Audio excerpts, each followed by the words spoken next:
खुशामदीद। सुबह के 8:35 हुआ चाहते हैं। आपने ट्यून इन किया है गुलिस्तान न्यूज़ पर, आपका मनपसंद मॉर्निंग शो सलाम जेके। मैं हूं आपका मेज़बान इशफाक गौहर। और आज चूँकि 9 अप्रैल है और 9 अप्रैल और उसके साथ हफ्ते का दिन है,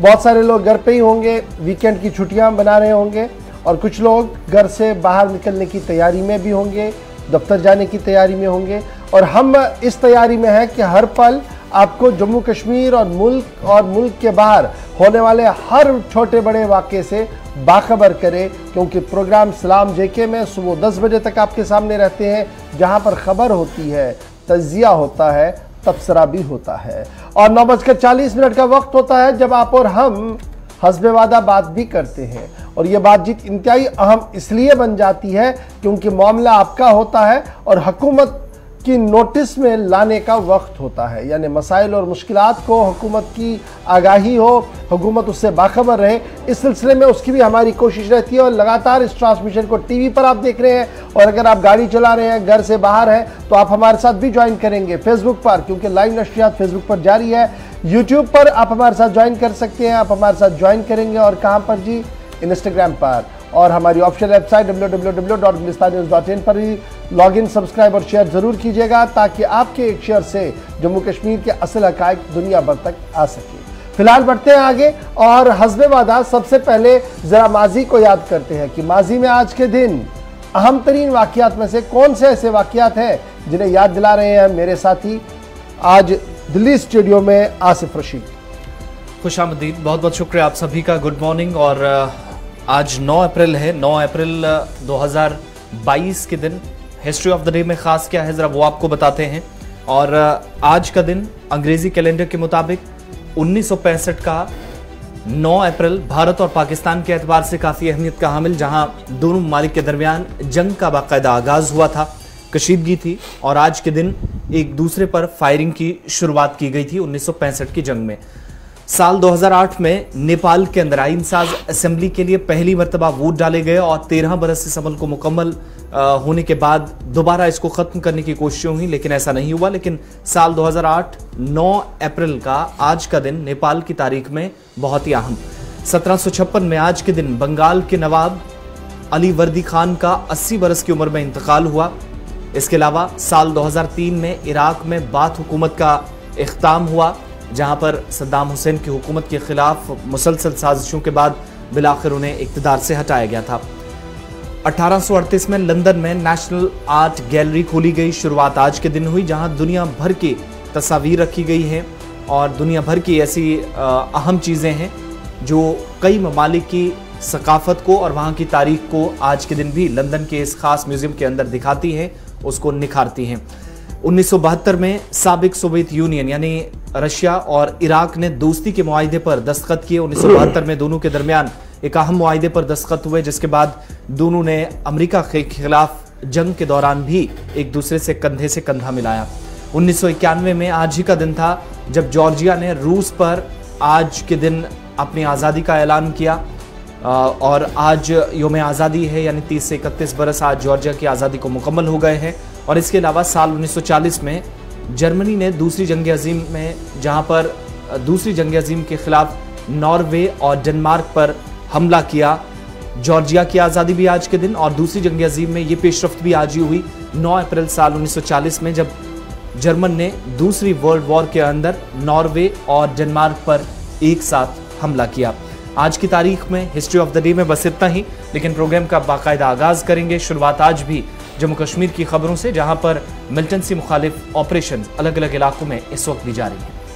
जी हाँ नाज़रीन, 2 अलग अलग ऑपरेशन जारी हैं और दोनों ऑपरेशन जो है वो जनूबी कश्मीर यानी साउथ कश्मीर के 2 अलग अलग डिस्ट्रिक्ट्स के अंदर है। ज़िला अनंतनाग और कुलगाम इस वक्त सुर्खियों के अंदर है, क्योंकि जनूबी कश्मीर के 2 इलाकों में फोर्सेज और मिलिटेंटों के बीच झड़प शुरू हुई है। सिरहामा अनंतनाग बिजबेहारा में और डीएचपोरा दमाल हांजीपोरा कुलगाम में 2 अलग अलग झड़पें इस वक्त चल रही है। और दोनों झड़पों में जहां इलाके को मुहासरे में ले लिया गया है, एक इलाके के अंदर इंटरनेट फैसिलिटी को ख़त्म कर दिया गया है, फिलहाल बंद कर दिया गया है। और इस ऑपरेशन के दौरान फिलहाल एक मिलिटेंट के मारे जाने की तस्दीक पुलिस की तरफ से की गई है। और ये जो मिलिटेंट है ये माना जा रहा है कि इंतहाई अहम मिलिटेंट है। अनंतनाग के सिरामा एनकाउंटर की डिटेल हम आपके सामने पहले रखेंगे और उसके साथ साथ खबर इस वक्त जो सामने आ रही है कि लश्कर कमांडर निसार अहमद डार की हलाकत इन एनकाउंटरों के दौरान हुई है। रडवनी बाला का रहने वाला था निसार अहमद डार। पुलिस की तरफ से इस बात की वजाहत दी जा रही है,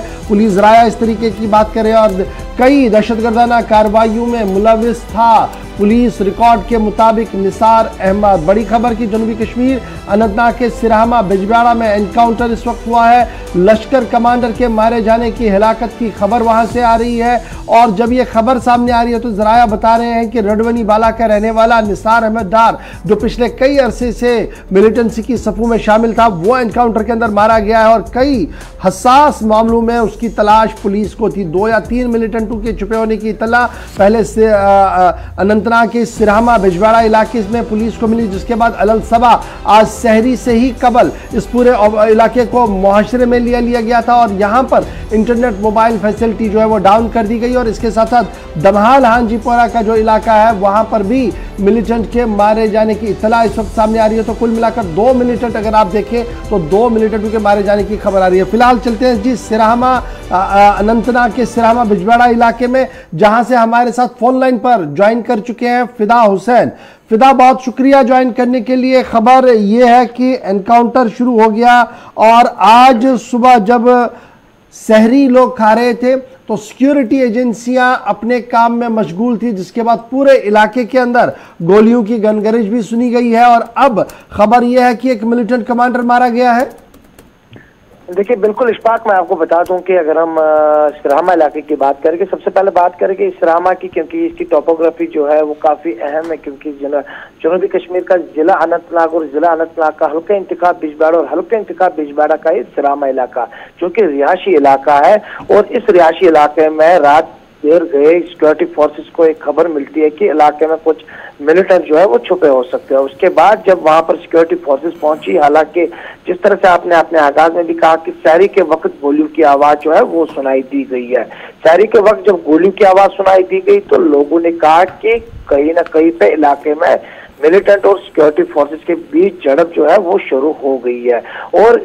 वक्त होते होते जो ये कॉर्डन था वो झड़प में तब्दील हुआ और इसमें टॉप कमांडर की हलाकत की खबर जो है खुद जो पुलिस ट्वीट की तरफ पुलिस ने अपने ट्वीट में भी किया कि काफी मतलूब था। ये पुलिस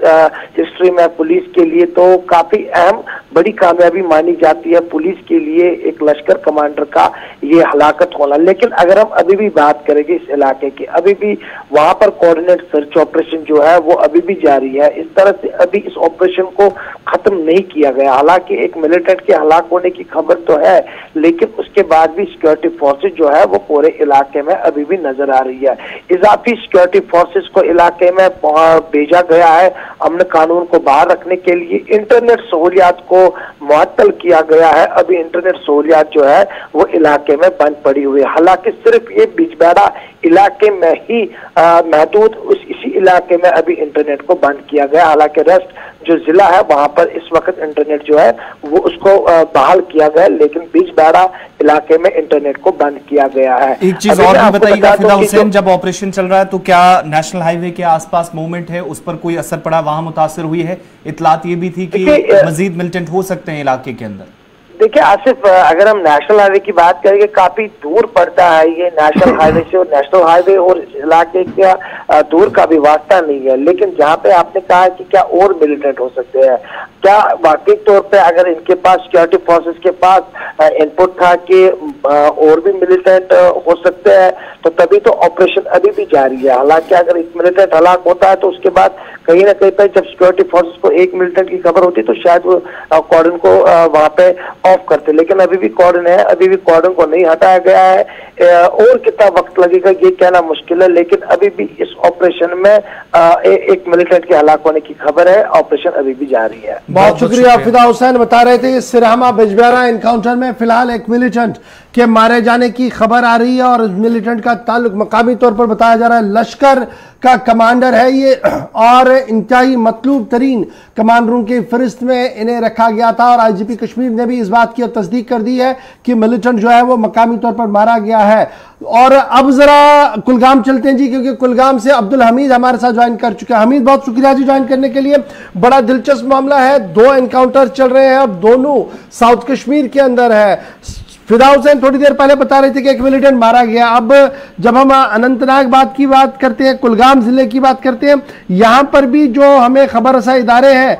वो लगातार इस बात की तस्दीक कर रहे हैं कि इस एनकाउंटर के अंदर भी अभी तक एक मिलिटेंट मारा गया है। क्या कुछ तफसीलात आपके पास है दमाल हांजीपुरा के इस इलाके के अंदर जहां पर सिक्योरिटी ऑपरेशन अभी भी चल रहा है और सिक्योरिटी अमला जो है वो लगातार इस मशक में है कि किसी न किसी तरीके से इस एनकाउंटर को खत्म किया जाए? हाँ जी गौर साहब, ये रात के वक्त दमाल हांजीपुरा से 5 किलोमीटर की दूरी पर चक समत एक मोहल्ला है, एक गांव आबाद है जो कि 100 की बस्ती के करीब है। वहाँ पे एक कारण किया गया रात को और सुबह सवेरे ही वहाँ पे तलाशी कार्रवाई शुरू कर दी गई। जो ही तलाशी कार्रवाई शुरू कर दी गई तो वहाँ पे मिलिटेंटों ने फौज के ऊपर गोलियां चलाई, जिसके बदले में वहाँ पे 2 फौजी जवान बताए जाते हैं कि वो जख्मी हो गए, जिन्हें हॉस्पिटल मुंतकिल किया गया और एक मिलिटेंट के मारे जाने की खबर है। ये वही इलाका है जहाँ पे कोई साल कबल 4 मिलिटेंट वहाँ पे मारे गए थे, जो कि एक बड़ा ऑपरेशन चलाया गया था। और आज भी वक्त जहाँ पे वो वहाँ पे घेराव किया गया, वहाँ पे घेराव किया है। उसके बाद वहाँ सुबह सवेरे जब तलाशी कार्रवाई शुरू कर दी गई और वहाँ पे मिलिटेंट्स की प्रेजेंस उनको पाई गई कि जिन्होंने उनकी गोलियां चलाई। और ये वैसी इलाका है जहाँ पे जंगलात काफी है और बागात भी काफी है, काफी सारे वहाँ पे वो खड़े भी है। वहाँ पे फौज कोई ऑपरेशन चलाना एक बड़ा चैलेंज। जी एक चीज और भी बताइएगा, मजीद कितना वक्त इस ऑपरेशन में लग सकता है, किस तरह का इलाका है और क्या इजाफी फोर्सेस इलाके के अंदर मिलिटेंटों की हलाकत के लिए ऑपरेशन को खत्म करने के लिए वहां पर रवाना की गई है? हाँ, काफी सारी फौज वहाँ पे रवाना की गई है और ये इलाका ऐसा है कि वहाँ पे बागात, काफी सारे बागात है और कोठे भी और कोई मकान भी बनाए गए जो कि दूर दूर बनाए गए हैं। मगर वहाँ पे ये जो घने बागात है उसमें ऑपरेशन को चलाने में उनको फौज को काफी दुश्वारी का सामना भी करना पड़ा। मगर अभी भी फौज वहाँ पे डटी हुई है कि और एक मिलिटेंट अंदर हो सकता है। और एक चलिए, बहुत शुक्रिया जी हमारे साथ अब्दुल हमीद ज्वाइन करने के लिए। अब्दुल हमीद बता रहे थे जिला कुलगाम में भी एक मिलिटेंट मारा गया है और अभी ऑपरेशन वहां पर भी जारी है। कुल मिलाकर इन 2 ऑपरेशंस के दौरान अभी तक 2 मिलिटेंट मारे गए हैं। एक के बारे में आईजीपी कश्मीर का ट्वीट सामने आया जिसके बारे में कहा गया कि इंतहाई मतलूब तरीन कमांडर था, ममनुआ तंजीम लश्कर के साथ इसके राब्ते थे, और दूसरे के बारे में अभी शिनाख्त होना बाकी है। दोनों जगहों पर अभी भी ऑपरेशन जो है वो लगातार जारी है। हमारी गहरी नजर इस पूरी खबर पर रहेगी, आपको पल पल का अपडेट जरूर करते रहेंगे। बढ़ते हैं जी आगे, बात इंतहा पसंदी की हो रही है और मिलिटेंसी मुखालिफ ऑपरेशंस की हो रही है। तो एक और ऑपरेशन कौमी तहकीकाती एजेंसी एनआईए की तरफ से किया गया है और कल एनआईए ने चार्जशीट दाखिल कर दिया है और तकरीबन 2 दर्जन के करीब लोगों के खिलाफ कल फर्द जुर्म आयद कर दिया गया है एनआईए की अदालत में। खुसूसी अदालत में दिल्ली के अंदर ये चार्जशीट फाइल की गई है और इसमें दरअसल जम्मू कश्मीर के अंदर मिलिटेंसी की साजिशें रचना, खासतौर से जो गुज़श्ता सालों के दौरान हमने देखा कि यूनियन टेरिटरी के अंदर और साबिक़ा रियासत में जिस तरीके से आईडी धमाके हुए या आईडीज़ की साजिशें हुई, इस केस के सिलसिले में 25 अफराद के खिलाफ दिल्ली में चार्जशीट दाखिल की गई है। इन 25 में बताया जाता है कि एक खातून का नाम भी शामिल है और कौमी तहकीकाती एजेंसी ये कार्रवाई काफी वक्त से कर रही थी। आपको याद होगा कि साउथ कश्मीर के शोपियां और पुलवामा से इस सिलसिले में गिरफ्तारियां भी हुई थी और चार्जशीट पूरी तैयार करने के बाद तकरीबन 2.5 बरसों के बाद इस पेशरफ्त में पुलवामा हमले के बाद से जितनी भी कार्रवाइयां और उसके बाद बनिहाल के अंदर एक धमाका होता है और उसके बाद नेशनल हाईवे के ऊपर इसी तरीके से आईडी बरामद होती है, नॉर्थ कश्मीर के अंदर आईडीज बरामद होती हैं, तो कहां इसके तार जुड़े थे, अलग अलग इलाकों के अंदर एनआईए की तरफ से कार्रवाई की गई है और भारत मुखालिफ सरगर्मियों को अंजाम देने के सिलसिले में इन लोगों के खिलाफ अब ये कार्रवाई हुई है। 25 लोग हैं जिनमें एक खातून भी है। खुसूसी अदालत के अंदर चार्जशीट फाइल कर दी गई है और तकरीबन 5-6 महीनों के दौरान जिन लोगों की गिरफ्तारियां अमल में लाई गई थी, जिन लोगों से पूछताछ हुई है, इनका डायरेक्टली या तो मिलिटेंट तंजीम से राबते या फिर मिलिटेंटों की मदद करने का इल्जाम इन सभी लोगों पर, जो कि चार्जशीट में नई दिल्ली के अंदर अपनी खुसूसी अदालत में कौमी तहकीकाती एजेंसी ने गुज़श्ता शाम एक बार फिर से दायर कर दी है। 6 महीनों का लेखा जोखा ये है जी। 25 लोगों के खिलाफ चार्जशीट जो है वो फ्रेम कर दी गई है और कौमी तहकीकाती एजेंसी की इस चार्जशीट के खुलासे के मुताबिक ये हाइब्रिड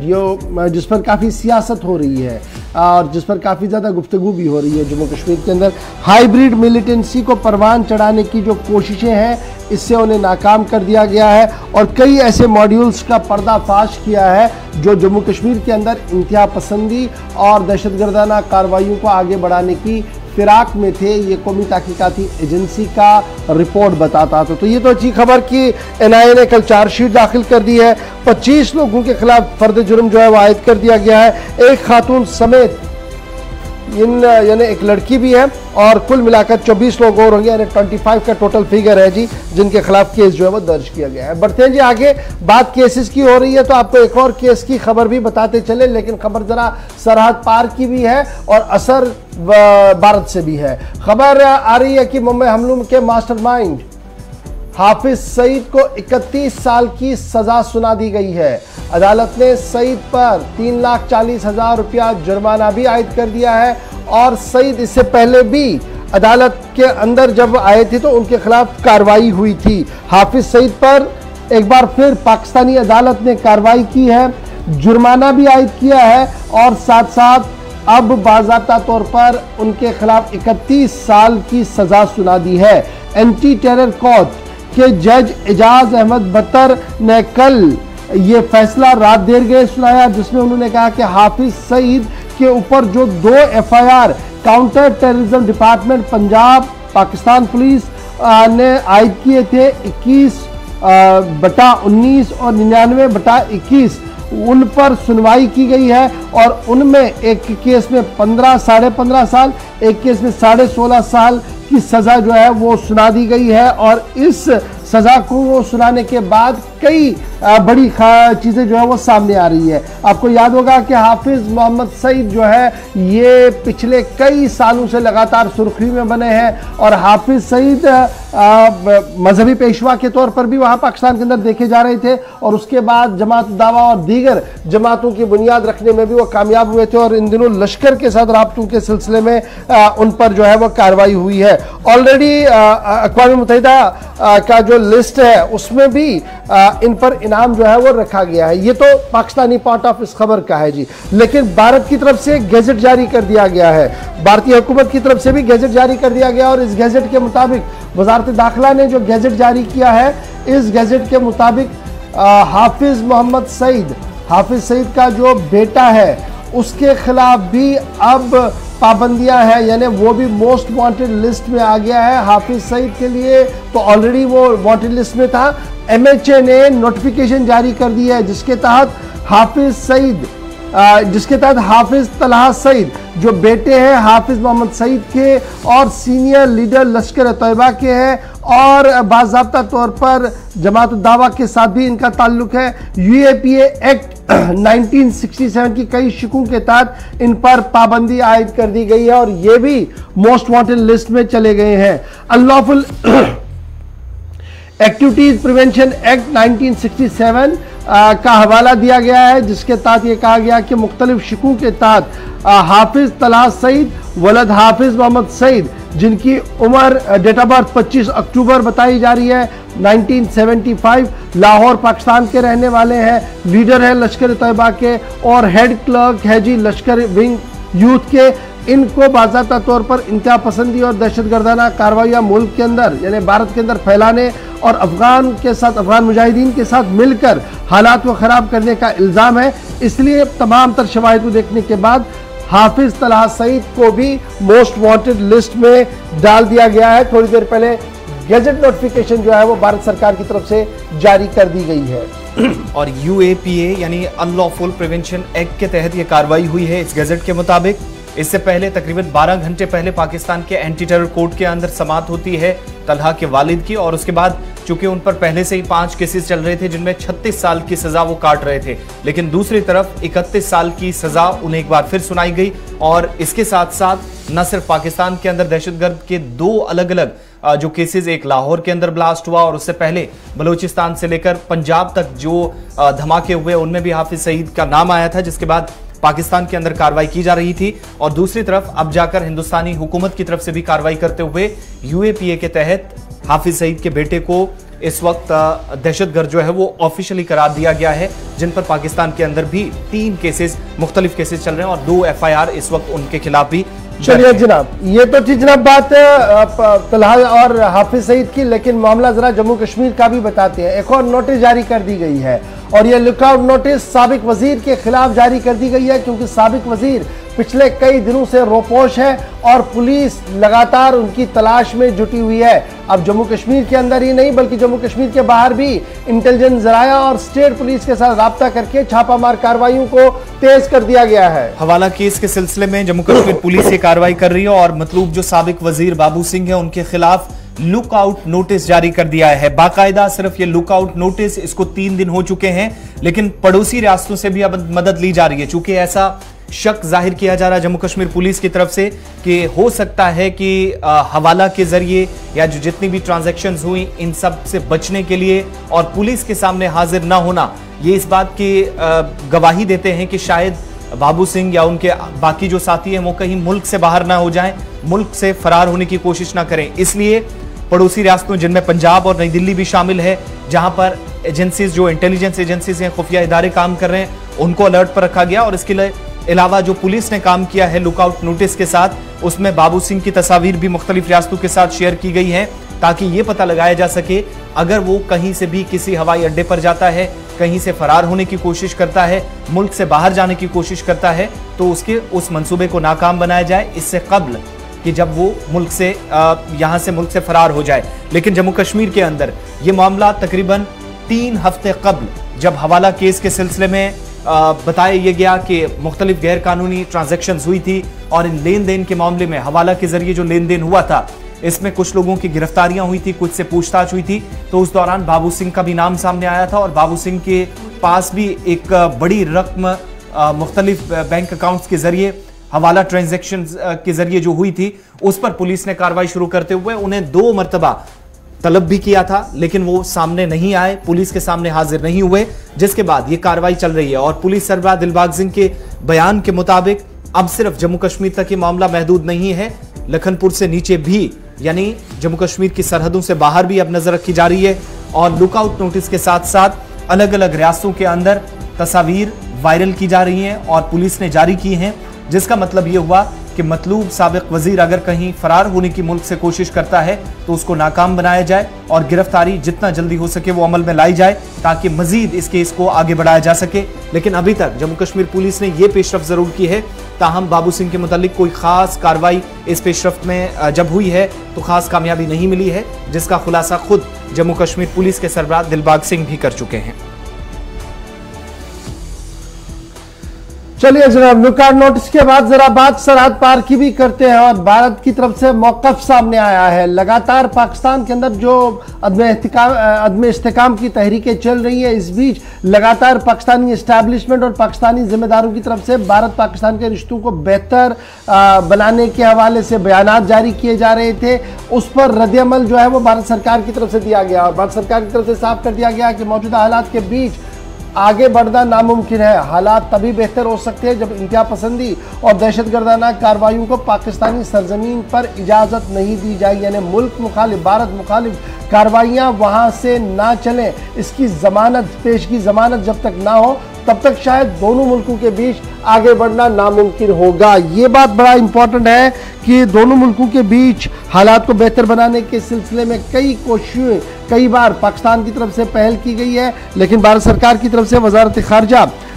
के वज़ीर ममलिकत जो है उनकी तरफ से बाज़ाब्ता तौर पर वजारत खारजा के वज़ीर ममलिकत जो है उनकी तरफ से बयान राज्यसभा के अंदर दिया गया है और जिसके अंदर उनका मानना है कि पाकिस्तान के साथ रस्मी मुलाकात और बातचीत शुरू करने से पहले तमाम तर हालात को देखना होगा। तिजारत अपनी जगह बेहतर है, बेहतर रिश्तों के ख़्वाह भारत भी है, लेकिन 2 तरह के मामले इस वक्त पाकिस्तान के अंदर है, इसलिए वेट एंड वॉच की पॉलिसी पर भारत सरकार भी है। यानी एक तरफ से अदम एतमाद की तहरीकें इमरान खान के सामने है जिस पर आज एक हतमी फैसला होना है, और दूसरी बड़ी बात यह है कि सरहद पार से जिस तरीके से इंतहा पसंदी और दहशतगर्दी की कार्रवाइयाँ हो रही है और मुल्क के अंदर जिस तरीके से निज़ाम को बनाने की कोशिश की जा रही है, जब तक उन पर मुकम्मल तौर पर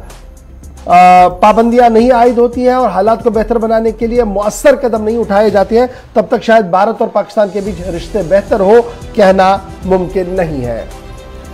चलिए अब बढ़ते हैं आगे। अब जरा एक और खबर आपको पुलिस के साथ साथ फौज के हवाले से फटाफट बताते हैं और उसके बाद जम्मू कश्मीर से लद्दाख तक सियासी हलचल और नई दिल्ली के अंदर क्या कुछ है उस पर भी बात करेंगे। और फौज के अंदर एक बड़ी तब्दीली जम्मू कश्मीर के अंदर आने वाले दिनों में होगी और इस तब्दीली के हवाले से आपको बताएं कि जहां पर 15वीं कोर के यानी चिनार कॉर्प्स के जो इस वक्त सरबराह हैं, जीओसी हैं, वो लेफ्टिनेंट जनरल डीपी पांडे हैं और वादी कश्मीर के अंदर सिक्योरिटी का जिम्मा एक और नए अफसर को अब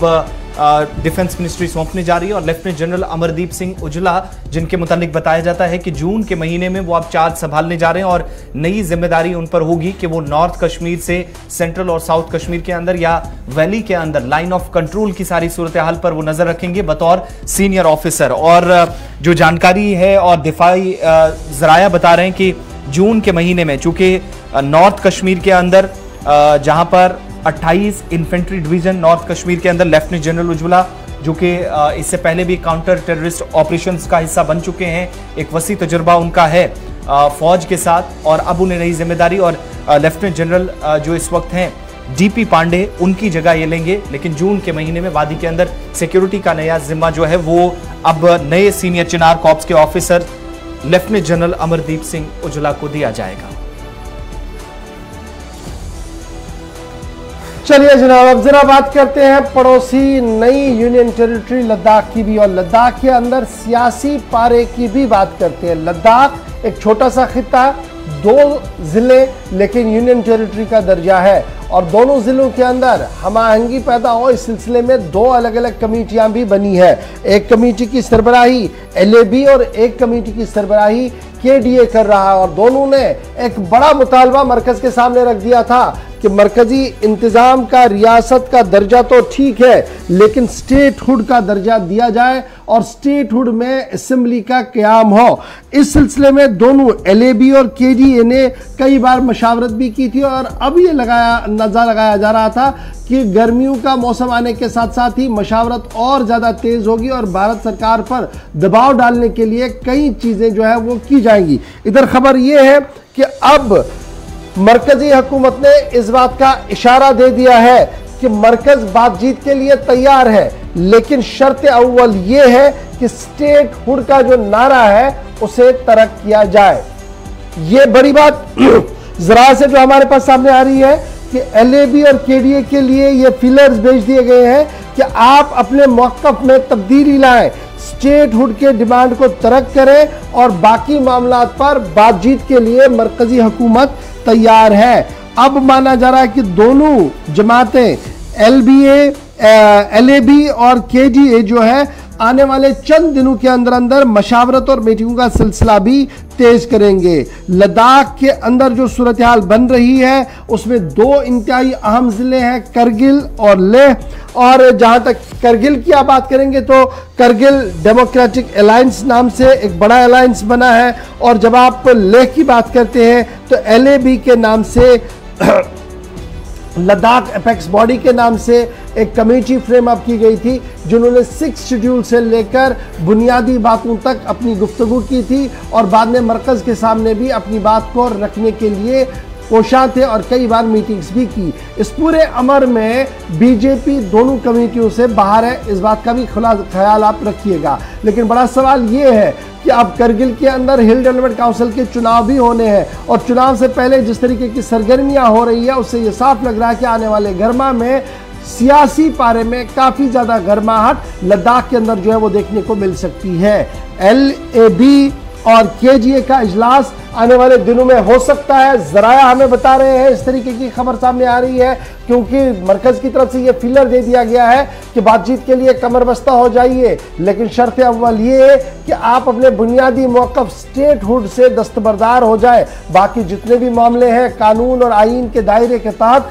लद्दाख की अवाम की फलाह व बहबूद के लिए उसके लिए मरकजी हुकूमत कोशा रहेगी और हर मुमकिन और जायज़ मदद इन कमेटियों को दिया जाएगा। तो अब देखना होगा कि लद्दाख के अंदर क्या कुछ होगा और किस तरीके से इस पूरी खबर का असर वहां पर देखने को मिलेगा क्योंकि लगातार 5 अगस्त के बाद लद्दाख भी अपने नए अंदाज में देखने को मिल रहा है करगिल की सियासत एक डगर पर थी, लेह की सियासत एक डगर पर थी। बाद में वक्त आया कि दोनों एक पेज पर आए और दोनों